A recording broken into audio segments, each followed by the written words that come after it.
নমস্কার, আমি প্রিয়াঙ্কা চলে এসেছি আবারও একটা নতুন ভিডিও নিয়ে। আমাদের এখানে গঙ্গাসাগর মেলার জন্য একটা ক্যাম্প করা হয়েছে। অনেক দূর দূরান্ত থেকে অনেক মানুষজন এই গঙ্গাসাগর মেলাতে আসে। তো ওনারা এসে যাতে একটু রেস্ট নিতে পারে তার জন্য এই ব্যবস্থা। এখন দেখতে পাচ্ছ কতগুলো গাড়ি ঢুকেছে এখানে। তবে এই যে কটা গাড়ি দেখছো এখানেই শেষ নয়, ওই দেখো আরও সব গাড়ি ঢুকছে।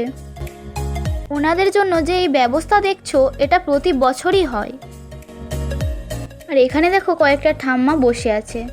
এরপর আমি চারপাশটা একটু ঘুরে দেখছিলাম। দেখলে সামনে কতগুলো গাড়ি, এখন পিছনেও গাড়িগুলো দাঁড়িয়েছে। আর এইখানে দেখো কয়েকজন রান্না করছিল। সবাই আবার রান্না করছে না, কেউ কেউ খাবার কিনেও খাচ্ছে। যাই হোক, এখন দেখো আবারও কয়েকটা দিদা বসে বসে খাচ্ছে আর গল্প করছে। আর এখানে মেডিকেলেরও ব্যবস্থা রয়েছে। আর এখন দেখো প্রজেক্টরে কত কি দেখাচ্ছে। আরও দেখাচ্ছে গঙ্গাসাগরের ওখানে মানে কেমন কি পরিস্থিতি, কি হচ্ছে না হচ্ছে, কত মানুষজন হয়েছে, সেইগুলোই দেখাচ্ছিল প্রজেক্টরে। তো যাই হোক, এইগুলোই একটু দেখছিলাম দাঁড়িয়ে দাঁড়িয়ে। তারপর দেখি এখানে খিচুড়িরও ব্যবস্থা রয়েছে ওনাদের জন্য। শুধু ওনাদের জন্য বললে ভুল হবে, ওখানে আরও বাকি মানুষরাও খাচ্ছিল।